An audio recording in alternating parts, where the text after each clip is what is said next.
Well, hello, ladies and gentlemen. Welcome back to the channel and the latest update from this new Labour government. Keir Starmer has continued what the Tories were doing, but in a much worse way. This is about the latest announcement that we've already reported over the last couple of days, which is about the prisoners who are going to be released early.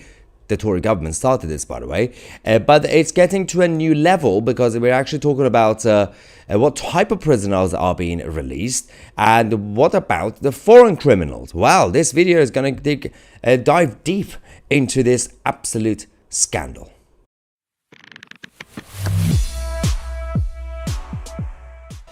All right, ladies and gentlemen, let's talk about our new Justice Secretary. Shabana Mahmood, who is at least she is an Islamist sympathizer who has been going around to these anti-Jewish rallies by chanting from the river to the sea and claiming that there's been an occupation in Gaza since 2005-2006 when the IDF left Gaza apparently. Anyway, she's now our Secretary of State for Justice.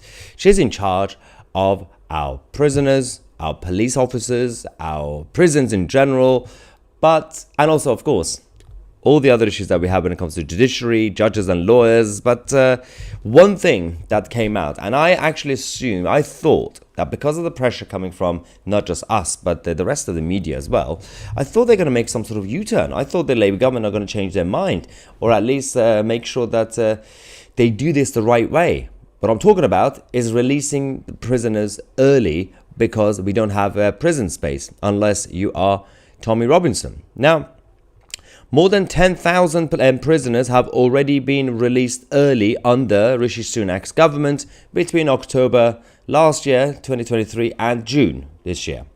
The new government has obviously confirmed the numbers, so let's not forget about the fact that the Tories are also to be blamed, not just because they've been releasing the prisoners early as well, but actually because they haven't fixed the prison systems over the last 14 years. So both parties are to be blamed. Now that Labour are in charge, because they told us they're going to be radical, they told us they're going to fix problems, they said they're going to do things differently. But not only they're repeating the same things that the Tories were doing anyway, they've just escalated it and accelerated those plans. And that's the problem I have. So at first they came out and said only the soft criminals are going to be out. And then they said this includes stalking offences, controlling or coercive behaviours in an intimate or family relationship, so abusers, non-fatal, strangulation and suffocation, non-fatal. And I'm going to get to that word, non-fatal. Breach of restraining order, non-molestation order, and domestic abuse protection order. All right. That's how they get you, by using certain words. Non-fatal means that the victim basically didn't die, right? But these people are still violent. Non-molestation orders. That includes a lot of charges against the grooming gang members. They're going to be released as well. Not all of them, depending on what sort of charge was against them and what sort of verdict was announced when it comes to them. So there will be a number of violent criminals and, of course, the creepy ones who are going to be released as part of this. So the nonsense that the Mahmood and Starmer came to tell us that it's just going to be soft criminals was a lie. Now we are hearing that if we are going to be releasing some of the foreign criminals, they're not going to be deported. Obviously, they're not going to be deported, and they've confirmed it because we are still part of ECHR. And they're just going to claim that they've converted to Christianity, or somehow they just woke up one day and they're gay, so they can't be sent back to Afghanistan or Pakistan or wherever. And this is the problem that we have. Now, Shabana Mahmood has come out to basically make a statement saying, look at me, I'm such a statesman now. I'm just a nice Secretary of State for Justice, thinking that we are going to fall for this nonsensical trap. But people in this country are smarter than her. Watch this. We could see looters running amok, smashing in windows, robbing shops, and setting neighbourhoods alight. In short, if we fail to act now, we face the collapse of the criminal justice system and a total breakdown of law and order. This is not the plot of some dystopian film. This is the legacy of the last Conservative government. This is the legacy of the guilty men. This crisis is now very close indeed. I just don't get this. As she says, rightly so, it's the legacy of Rishi Sunak and the Tories. We get that. Then she says, we have to do things differently now. Otherwise the whole thing will collapse, the whole society. What is she doing? The exact same thing as the Tories. If we don't act now, can you act, please? Just do something? No, apparently they're doing the same thing anyway. Build more prisons, deport foreign criminals and illegal migrants, and the problem will get sorted over the next few years. But apparently there's no plan for that. The only plan is just to release the prisoners early. And that also means that anybody who gets arrested now, they're going to be sending them to police jails, police stations, but not much else will happen. Now, I can see Justin in the live chat saying free Alex Belfield. Well, Alex Belfield's charges was also stalking. And he's already been in prison for, I think, 2 years now, right? About 2 years. I think, Alex Belfield will be on the list, who will be freed, unless they decide to not add him to the list because I don't like him. But Darren says they need prison officers for new prisons, and we can't get enough staff now. It's not only that, they haven't built new prisons, and it's become such a taboo in this country to even build new prisons, because the moment you try to build new prisons, then it makes no sense. Everybody thinks that this country has become tyrannical. Poppy says Tusi needs moderators with these racist pedos protecting alt. And we don't do moderation on Tusi TV. This is free media. And if racist or grooming gangs or anyone pedo wants to say something in the live chat, they are allowed to say it. If you don't like them, you can block them. That's all that is. If anybody just spams the live chat and repeats the same thing and copy and paste it, then they will get banned. Otherwise, if we ban them from here, you know what they're going to do? They're going to go to a different channel. They're going to go to a different platform. That's the world of the internet. You cannot censor speech in the world of the internet. You don't like them, you block them. Next. Super chat from Lily Gal, thank you very much, saying 35% of prisoners are foreign. Deport them and we will have plenty of prison space. Put me in charge for 5 minutes. I'll fix it pronto. As I said, absolutely, Lily Gal is right. There are a couple of points to be made. As I said, the foreign criminals that need to be deported, illegal migrants that need to be deported, especially those who've already failed their cases. Why are we not chasing them down to kick them out? What we do, apologies for that, what we do instead, we get a judge and the Home Office sending me a letter saying your asylum case has failed, please leave. And then we just trust them to leave. And a lot of them don't leave. They just walk around the streets and essentially work cash in hand or join criminal gangs. You do that, but you still need to build prison spaces and hire more staff. And we have a massive problem because a lot of people don't want to become prison staff because of the pressure of the job and the toxic culture. And that is a whole different problem in society that we have, that a lot of people don't want to do certain jobs. And that's why the globalist establishment would say, let's just bring people from abroad. We need to realign our education system and our culture in general. And of course, make sure we have safeguarding so that even police officers, not many good people want to become police officers anymore. Because it's a thankless job. Nobody likes them. Nobody respects them. And this is a big problem. And their lives are in danger. And then they have to deal with all the other woke police officers. See the problem? So that's why a lot of people don't want to become police officers, let alone become prison wardens or whatever, or guards. Nancy from Canada says death by thousands cuts to a democracy. God help us.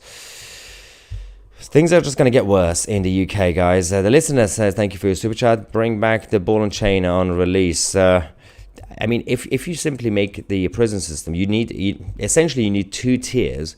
One will be for actual opportunities for rehab, and that depends on the crime. And they shouldn't be mixed. And these ideas have already been implemented in other countries, including Japan. So those on what they call so-called softer crimes, they should not be mixed with hard crimes, because then they become, especially if you're a teenager and you made a mistake once in your life, if you start hanging out with professional criminals, they're going to get you to join gangs and you become professional criminal by the time you leave prison. You need to be in a separate section and separate prison for actual rehabilitation. But the rest of them, for hard crime, we need tougher sentences and tougher environment in prisons to make sure. And again, you have to realign your culture and your legislations when it comes to human rights and everything else. I'm not saying get them to starve, let them starve in the dark in the corner. This is no longer the 1940s, but you have to make things even more difficult and tough for them, so that they know what they're going to get out of it. Well, they're not going to get out of it, basically, a fun time and networking for when they leave prison. And it says, for God's sake, the streets of London are teeming with criminals. As long as they know that they can't get away with it, it will escalate. It's like living in South Africa. So again, the problem is, regardless of what sort of criminal you are, if you start hanging out with the wrong types in prison, then when you come out, because when you're in prison, there's been a lot of studies about this, the professional criminals, those who are part of gangs, because it's in their interest to recruit new members, they tell all these young kids, your life is over when you come out, no one's going to give you a job because you're an ex-convict, right? And then they say, you only have one choice. When you leave, I'll give you a phone number, call this person, you'll join a gang. And the cycle continues. And when it comes to foreign criminals, that's even worse, because the foreign criminals have no hope, because they know that they can't actually get a normal job anyway, even if they wanted to. So they definitely are joining the reoffenders list. And that is the biggest problem. So the problem isn't necessarily that a big chunk of them are foreign criminals. It's that the foreign criminals, and the domestic ones obviously, reoffend so many times because they keep coming out. And what's the point of having a prison system where we're not actually going to give them any sort of punishment? The thing is that the UK does not have relationships with a lot of countries that these guys are coming from, so we are unable to deport them. But that is one of the main problems that we had before. It's not necessarily that... so, for example, Donald Trump had this problem with 6 of the mostly Islamic countries in 2016. So when he announced the ban, with which they called it the Muslim ban, it was basically a ban for 6 countries that America was not cooperating with. Then they were not cooperating with America. You couldn't vet their backgrounds. But when it comes to deportations, you were able to do it, but being part of ECHR, and of course the United Nations Convention doesn't really make it easy. But you have to make up your own mind. Finland yesterday passed the bill in their parliament that they are going to be sending people back immediately when they get to Finland, even if they come from Afghanistan or Pakistan. And they're going to start doing it because they made it legal, domestically speaking. We just have to have the political will to do it. Alan says, prisons are full to the brim with Muslim extremism. I'm not surprised that we are low on prison officers. The country is beyond broken, and I no longer recognize it, sadly. So the issue that we have is the Islamic extremists and the preachers and everybody else. They're going to be on that list as well because they haven't been charged with, for example, murder or things like that. So they've just been charged with being an extremist, basically. So they're going to be released as well, which doesn't really help the situation. Anthony from Australia saying, you are a national treasure. Love your work. Thank you very much, Anthony, for your support. And Paul says, this is no shock. Labour is and has always been the criminal friend, especially with the foreigners. You only have to see how they've done all about the grooming gangs in Labour-run councils. But let's not forget that this has become a cross-party problem, considering the Rishi Sunak and the Tories were also doing a similar thing. But Labour just makes it even worse. Anything that the Tories were doing bad, Labour would do it times 20. That's the only difference. Super chat from Mandy, thank you very much for your lovely support as well. There's so much to obviously discuss, but on the issue of the state of the country and the justice system and prisons, but also policing, we have to talk about what's going on with policing, because that again creates big problems over the next few years anyway, as we're already seeing the 2-tier policing against free speech and obviously the mistreatment of counter-protesters, for example. But in the next video, which we're going to come back at 5 p.m. in about 15 minutes, we're going to give you some good news, some tiny victory for Britain and free journalism and free speech, because Potkin, a friend of TCTV, as you remember a couple of months ago, he was arrested when we were at one of the Islamist protests, and he's now actually won his case against the police. So we're going to come back in about 15 minutes to give you guys that update. Thank you so much for watching. I'm Maya Tusi, and we are the media.